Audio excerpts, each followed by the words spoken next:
So again, thank you very much for joining us. And just a little bit of housekeeping now.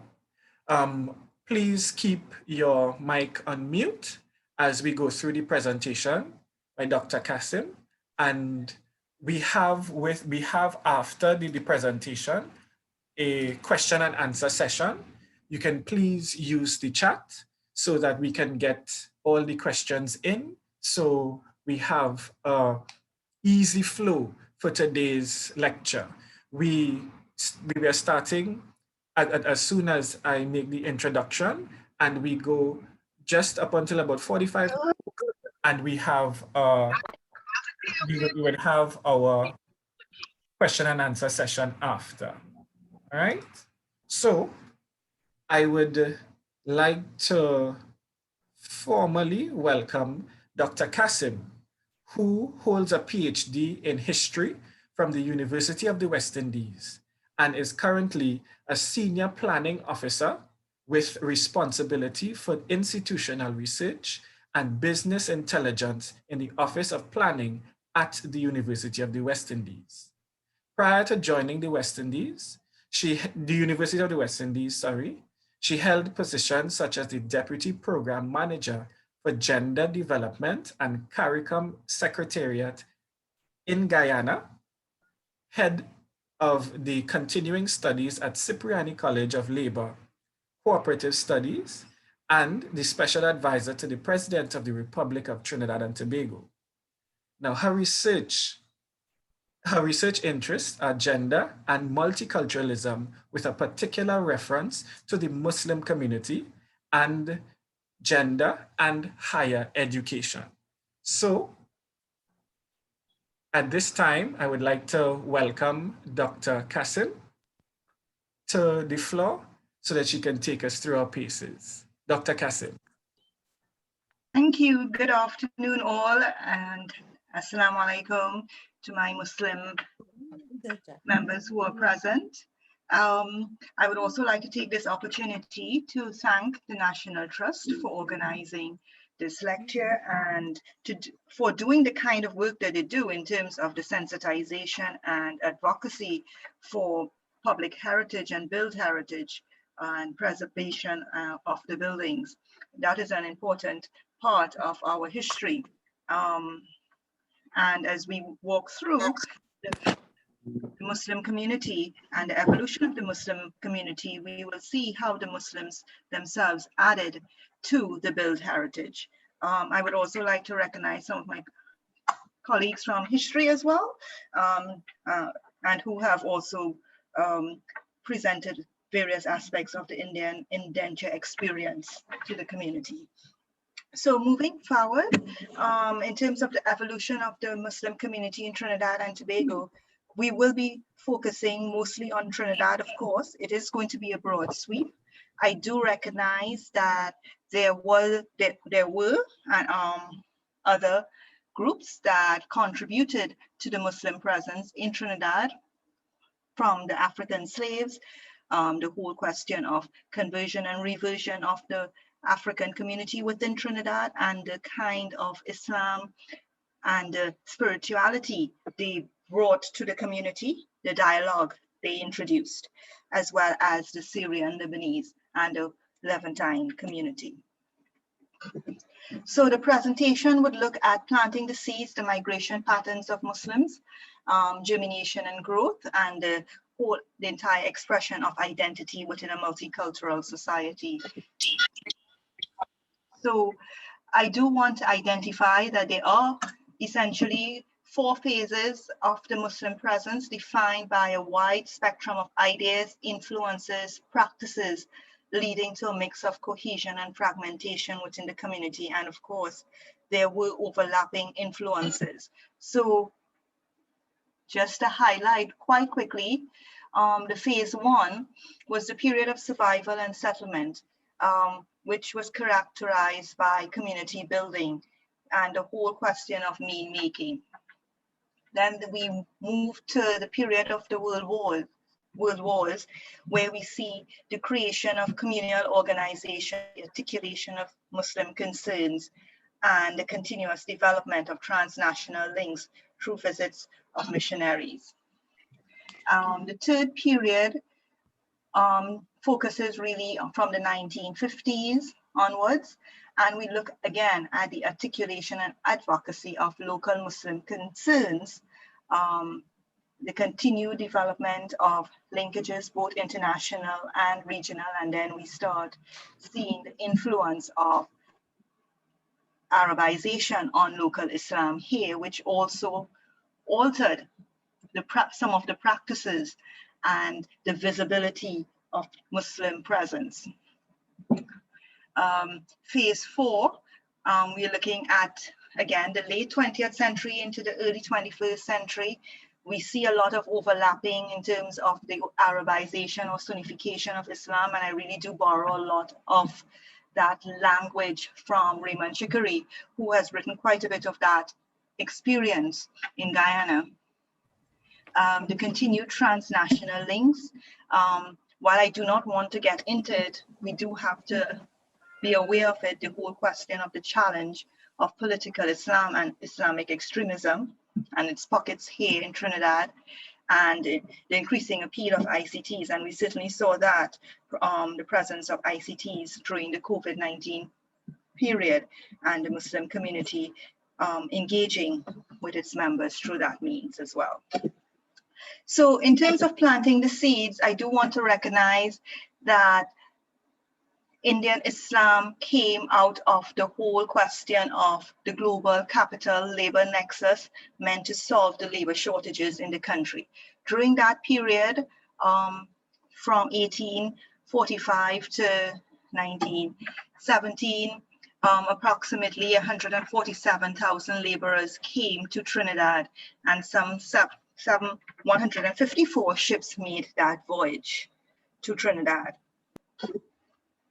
Just to highlight, and this is a particular poet out of Guyana, Das, whose work I really do like, and she highlights that the areas from which the indentured migrants came and the kind of situations they were escaping in India.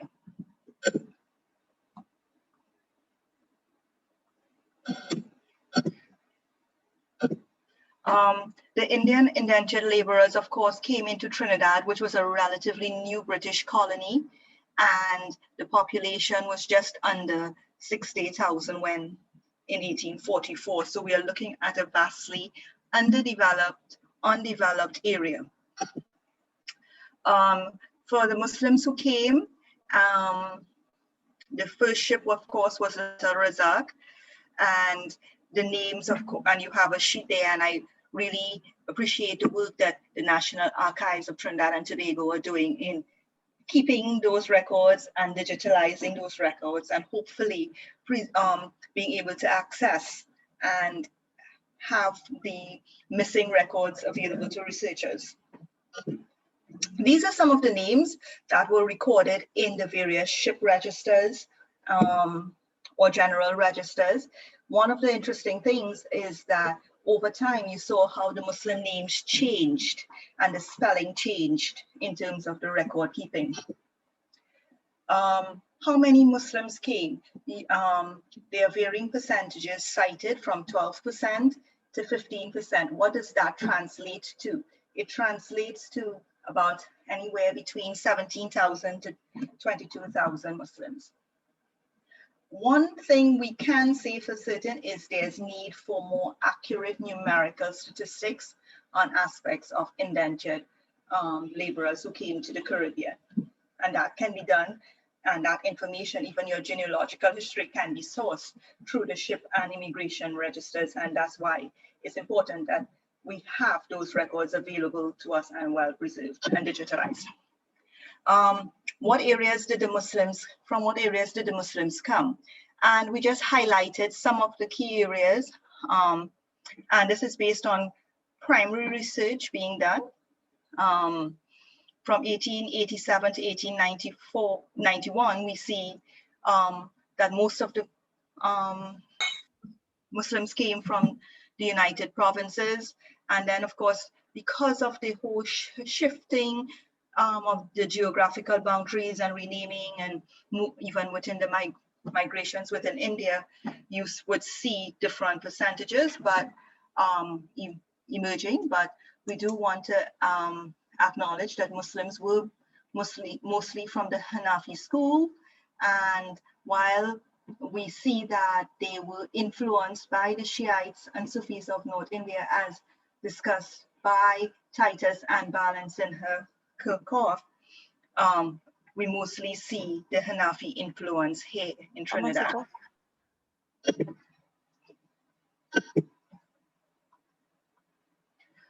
Who were these Muslims? And again, the records here are pretty useful to identify the Muslim categories.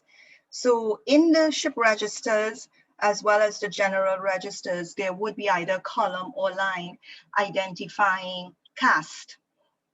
And in that area, we would be able to record whether they were Muslim, Mohammedan, Pathan, or converted Muslim, or from other castes. And the challenge, of course, is that the caste were sometimes captured as functional categories. One of the things we noted, and several of the historians, both out of India, have recorded that there were several castes within the Muslim community, and that was also reflected in the migration patterns. We note that the Census of India 1891 and 1901 confirms that Muslims migrating from the regional distribution in India were particularly from the Northwest, and that the migration patterns reflect the diversity among the population. So when they boarded the ships, they of course had their Jahaji bundle, and within this piece of luggage, as it were, the key thing for us is that they brought with them the Holy Quran, as well as other things, but for us in this context, the Holy Quran, which was an important book for religious retention and reconstitution.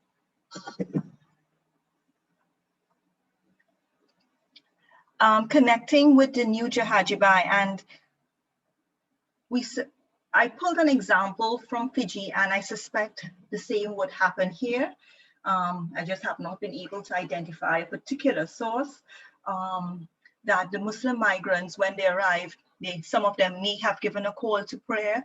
They may have offered the Shukrana namaz, or the thank you prayer. We do have examples of existing indented laborers meeting and welcoming new indentured laborers, and we have the case of Sheikh Qurban Ali at La Plaisance estate, asking if there were any Muslims present in that new group of Muslims that were arriving in. And there was Ruknuddin who replied, "Yes, I am a Muslim, Alhamdulillah." And Ruknuddin would, of course, be a central figure in the development of the institutional building of Islam here in Trinidad. So moving on to germination and growth, and here I will focus a lot more on the mosque and the schools. I just thought it was useful for us to have an understanding of the social conditions that the Indians had to contend with. So the majority of Indians were low paid manual laborers, either on the estates or smallholders. And they remained so until long after indenture ended. Their health conditions were not always great. A lot of them did live in poverty.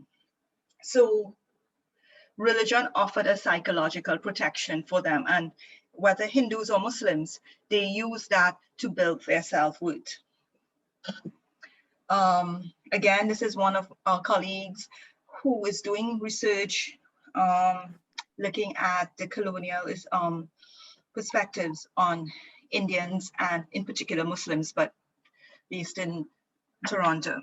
And she also does poetry, the spoken word. And she reminds us that the Indians or the Muslims who came, they offered prayers, and under the mango tree, she talks about them holding Quran Sharif and singing qasidas in Urdu. And Urdu was, of course, one of their languages in which they communicated. And in fact, that was the first language for many of my grandparents and parents' generation in how they learned to read the Quran. So sustaining the faith on the estate was not always easy. And we have Abdul Hakim Quick, who reminded us that at Palmi's estate, a group of Muslims congregated to offer Eid prayers and they were flogged. Then we have a more enduring perspective where we have immigrants using the moonlight to read the Quran.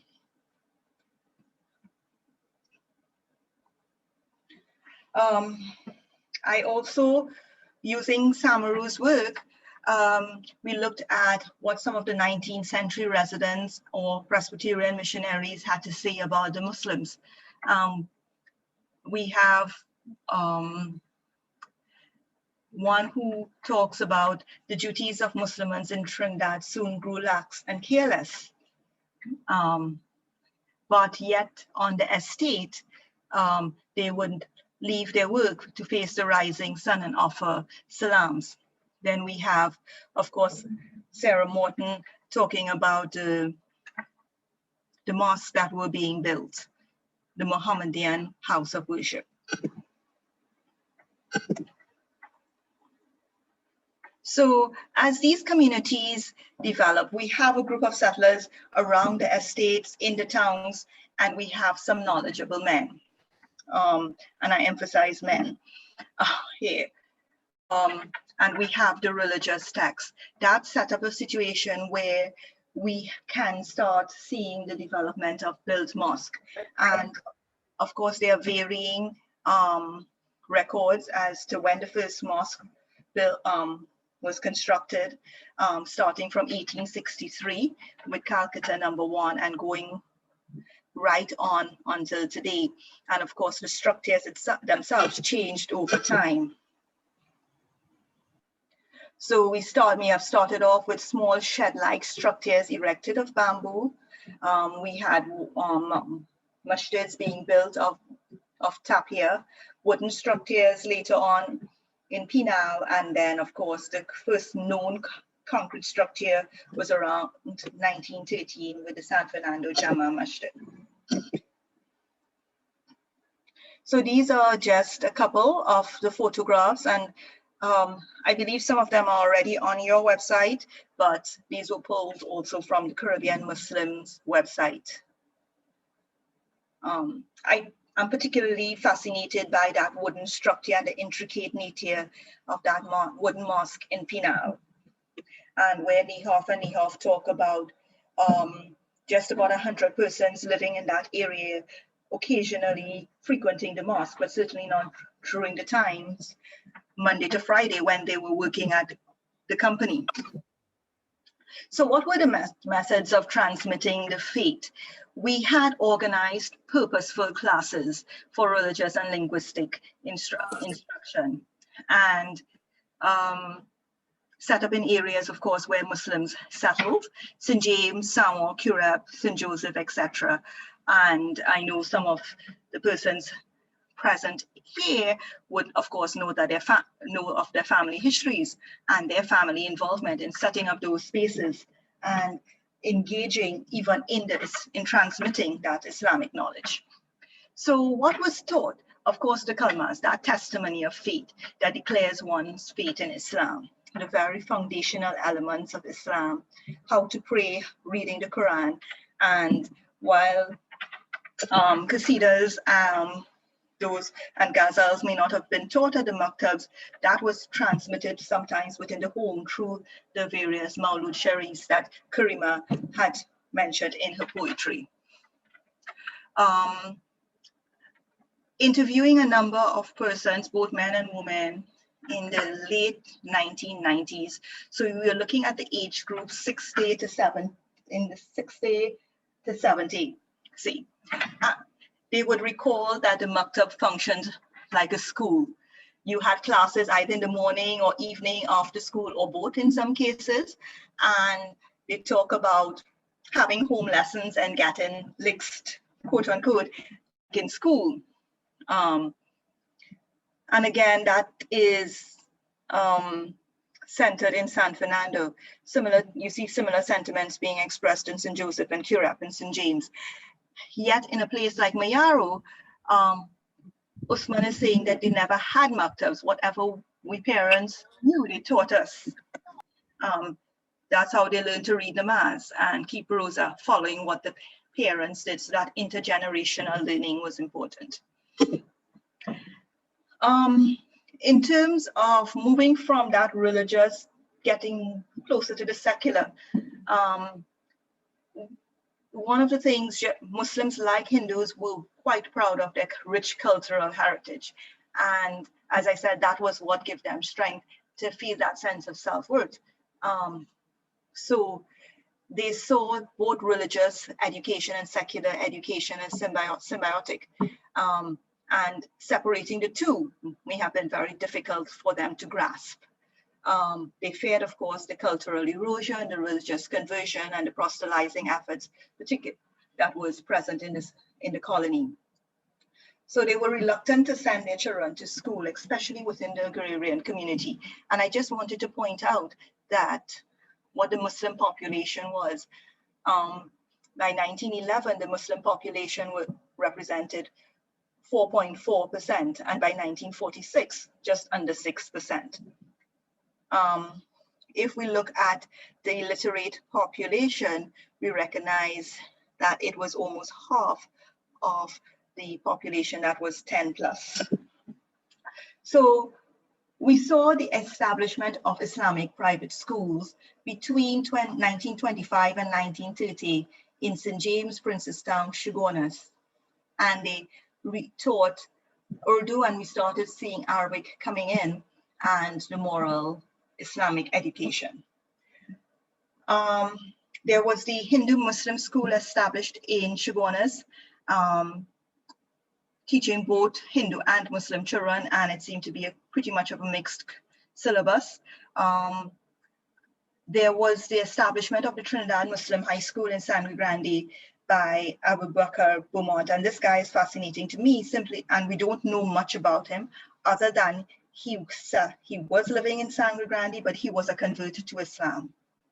In 1942, the private secular school was established by two organizations, and this has implications going forward because it was also set up by one of the visiting missionaries, and we will see how this translated to later on in terms of the first denominational school. So represent the ordinance, moving quite quickly to the Ordinance 10 of 1948, which allowed Christian religious bodies to manage assisted schools in the same way as Christian denominations. We will see that schools that was established in 1942 became the first school to receive state aid under the Ordinance 10. And this is a photo of the school, and I know a couple of persons present would have talked about it and being students there. And this is the opening ceremony where we see the governor. Soon after that, we saw the Muslims beginning to develop their schools from 1949 till present, till 1962. And of course, we have examples of that continuing today, but then we also have examples of other schools, of the Haji Ruknuddin School, what is now the Haji Ruknuddin School, being developed. Other strategies that aided faith sustainability was, of course, the formation of organizations starting in 1906 with the Islamic Guardian Association, which was registered as a friendly society. And I just pulled out a few others. There were smaller organizations that were developed over the years, either under the Friendly Society Ordinance in particular. There were continuous visits of missionaries, and that, of course, aided the faith sustainability. There were numerous lectures, numerous engagements with children through maktabs, even through the khutbah on Friday at the Jummah Salat. You had very Maulana Nazir Ahmad offering khutbahs in both Urdu and English at times.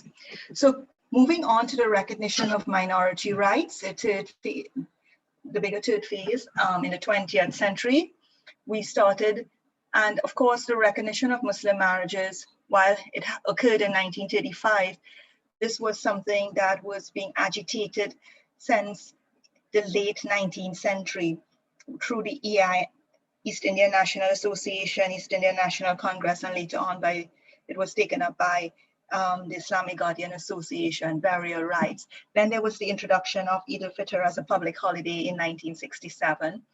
The presence of Muslim chaplains in prison, which has continued till today, and more recently in the later 20th century, the time off for Jummah Salat, both for students and employees in the public sector, as well as to some extent in the private sector.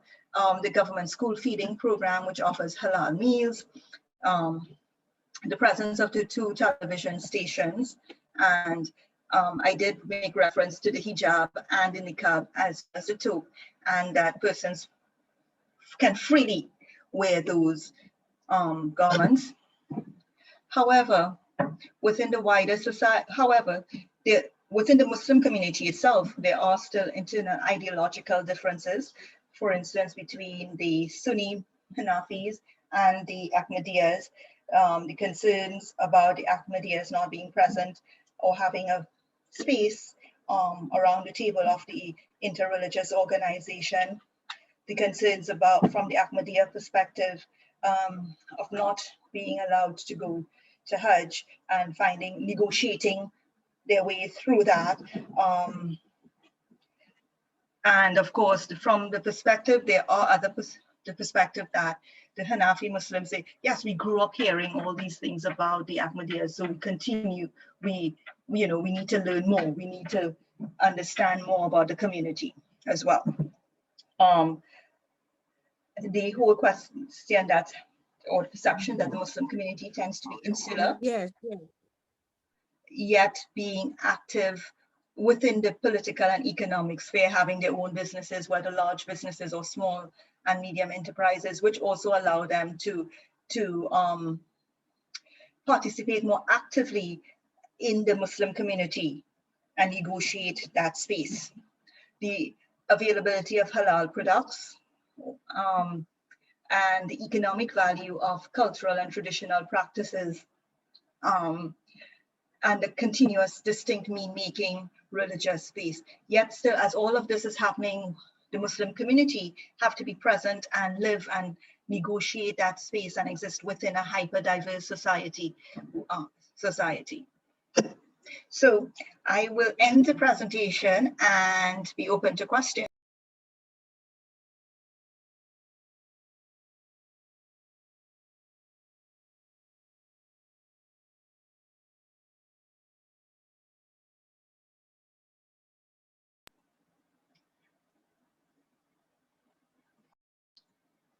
Joseph, over to you.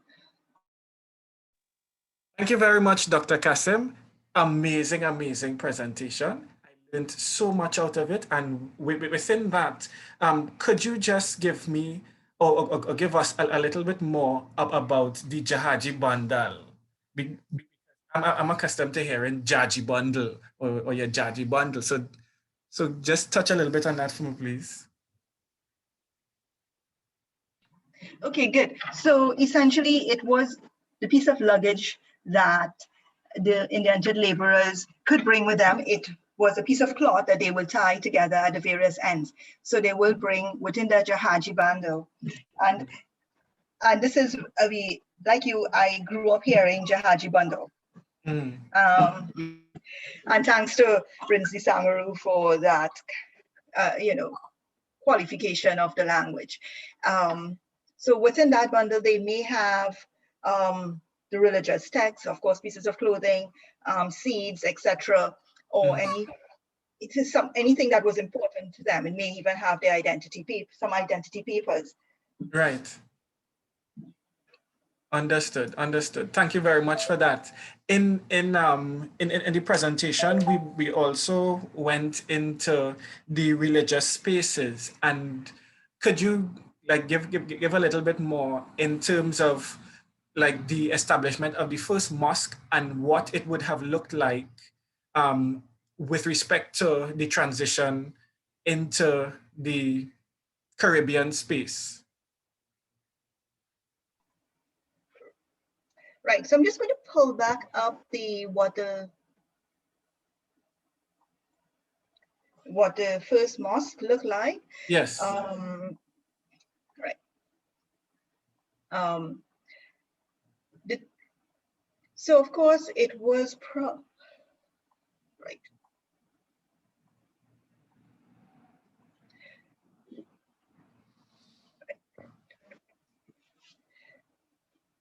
Okay, as the PowerPoint Yes, slide is coming, yes, I would yes. move on to talk. But it was pretty, as you could see, rustic. Some of the walls may have been built of tapia, made of tapia. It's definitely not as elaborate as the mosque of today. So in the Muslim community, of course, would have been the ones who built this from scratch. It would have, so whatever resources they had, from giving a shilling or penny, they would contribute to the building of the mosque, just as they did for the schools. For some of the mosques or the schools, you would have had persons who were a bit better off and were able to contribute materials to the building of the mosque. Right. But one of the things I would make a distinction, as opposed to Suriname, the Indian mosque were built in such a way that you would face east, the direction of the Kaaba, as opposed to the Surinamese mosque, where when they first built some of those mosques, it was facing west because of the geographical translation here. Yes, understood. Okay. And then, of course, you move to more elaborate wooden mosque. As I said, you would have seen the photograph extracted from Niehoff and Niehoff. And I'm fascinated by that kind of intricate detail and the workmanship that went into it. And then, of course, we move to the original structure at the San Fernando Jama Masjid, where you see the minarets and the more. Yes, correct. Yes. So there's a question, Doctor. Can you talk a little bit about women's spaces in mosques and how has that evolved? Well, let's say that has evolved quite a bit, and during the period you see a lot of ebbs and flows. Generally, we did not see women going to the mosque until the late 1920s, and that really was heavily influenced by one of the local persons, Mulvi Amir Ali, who returned from Lahore as an Islamic scholar. And you started seeing women attending, for instance, the St. James Mosque with the Eid prayers. Okay. Then you had, of course, that continuation through Mulvi Amir Ali, with encouraging women to find spaces in the mosque, both in terms of praying, of giving lectures on Islamic topics, and of course, some of the Islamic topics on Islam and socialism, Islam and the oil economy, is engaging in debates. And these were young teenagers and girls and females in their early 20s. So you saw that continuing up to the 1940s. Then you saw, of course, the influence of Dr. Maulana Siddiqui and Dr. Ansari, where in the 1950s and the 1960s, at the Ashtar held events, you would have the paradigm instituted. Okay. Where men and women sat separately. Right.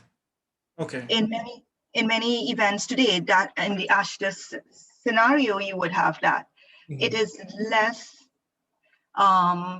strong in perhaps the TML mosque, Right. where and certainly it is less prevalent in the Ahmadiyya community, Mm-hmm. where they would have and have had women, females who give the khutbah for the Friday prayers. Okay. Yeah. Okay. Or performed nikah, the marriage ceremonies. Yes. Okay. Okay. Thank you very much for that. We also have another one about finding information, more information. Seeing that we have done a lot of the work, where can we find a lot of these primary sources of information and so on about the Muslim community? History of Muslims in Trinidad, basically. Yeah, there's a lot of piecemeal history, and it would be great if the various Muslim organizations can pull all that together. But certainly you can start with the indenture records, where you can get a sense of who were the Muslims that arrived. You also have a lot through the National Archives of Trinidad and Tobago. I would also say that the newspapers have been a great source of information too, because from the 1917 to about the 1930s, the Trinidad Guardian had a page every Tuesday or Thursday where they captured information about the Indian community, and you would find snippets about the Muslims there. The various Muslim organizations, of course, produced a number of documents, number of brochures that are in the hands. Either some of it may still be held by the organizations, but a lot of it is in private family hands. I would also say that interviews were a great source of knowledge and insight into the Muslim community, because of course my generation and younger founded these things in our lifetime, saw it already there in existence. But our parents' generation, lived. Yes, Yes.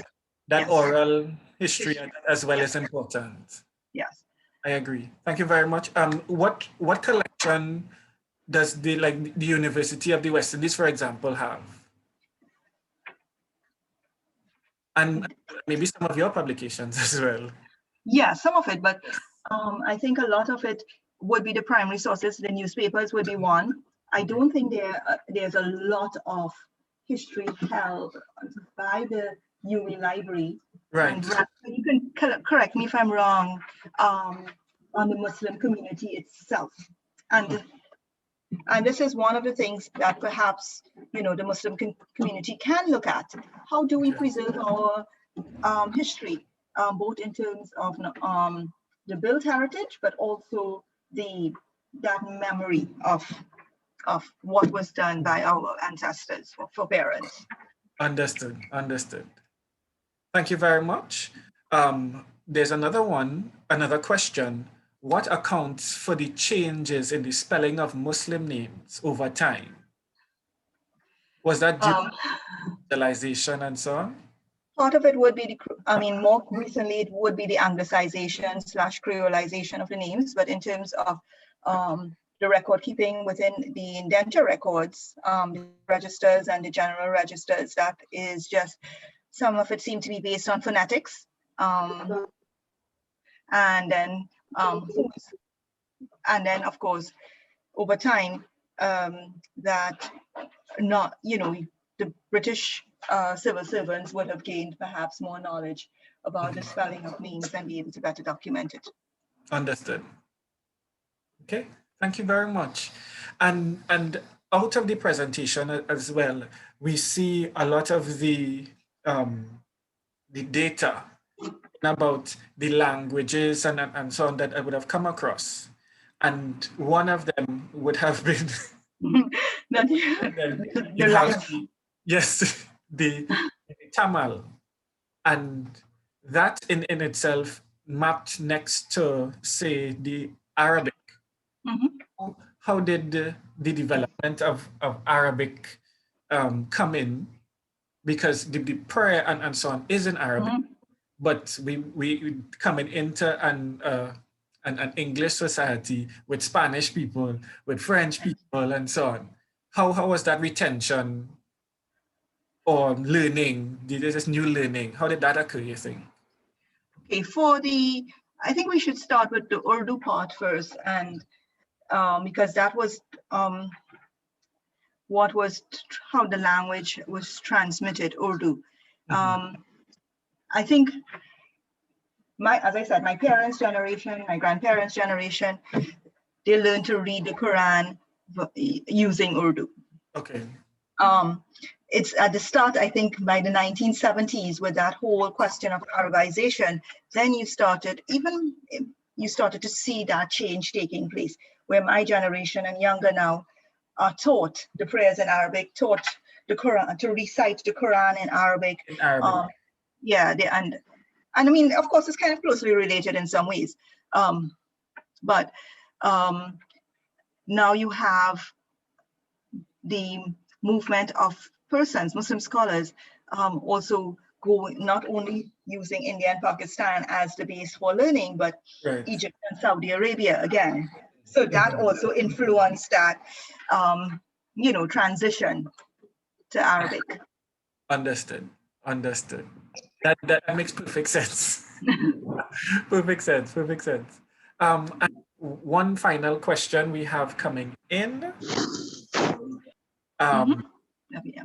is has there been any specific focus? I'm assuming it is academic focus on the role of women and their contribution to the community.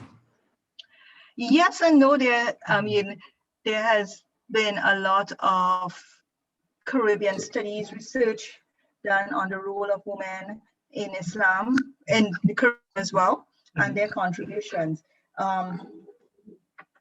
Primarily, we tend to focus on the built heritage, the schools, that kind of intergenerational transmission of knowledge. So you might see reference to the, Noon Ali, yeah, and her influence as well on Amir Ali and her engagement with the Muslim community within the Ahmadiyya non-conformist setting. Right. But to say there are specific contributions, not really. Okay. But there is need for that space for women's voices to be heard in terms of how they contributed to Islam, the space in which they claimed for themselves in the mosque, the space, and Rhoda Reddock has done quite a bit of research on the influence of Rose Muhammad and the removal of the barriers at the TML mosque. Okay. And out of that, what I find quite interesting, been done a little bit of work with with the mosque in St. Joseph. There's the Jannah Memorial Mosque, and understanding that the compound or that the masjid is supposed to be the central point where everyone can come and basically have all their needs fulfilled. I find that quite fascinating. And so could you just give a little bit as to how that would have that type of ideology would have translated in the early settings with into Indian arrival and so on? How would that have translated? Islam, of course, came with its own religious teachings and theological outlook. So, Yes. and of course, it has a holistic and comprehensive focus on terms of the political and how you engage in terms of consultation, the economic rights, the whole question of zakat and charity and how charity is distributed and used. and purposes. So the mosque spaces also became part of that whole reconstitution of that Islamic ethos. Mm-hmm. And you would see that continuing today. And of course, the challenge is that you could not necessarily engage with the Islamic tenets in the same way in a transplanted society. So, Right. Mm-hmm. so they found new means. So the friendly societies offered a way to use that mechanism for charity, for instance, to explore and merge some of the Islamic teachings. Mm-hmm. Okay. As the mosque spaces grew, it also became a space in which there was that sense of community life, and Islam, of course, is in a way founded on that kind of community, that kind of congregation, the Jamaat, which enables a lot of the social aspects. Understood. Yeah. Understood. Cool. Thank you very much for that as well. So we have also some questions about the African Muslims coming in. So can comments be made on American Muslims? Can comments be made on to the Lavantil Muslims in East Indian immigrants? Mm-hmm. And can current African Muslim communities development be made? Yes. Okay, I was reading some of the comments. So Yes. yes, and yes, I mean, there was a strong the African community in Laventil, Johannesburg, for instance. And I think there's a lot more that can be said about the African Muslims and how they preserve their Islam there.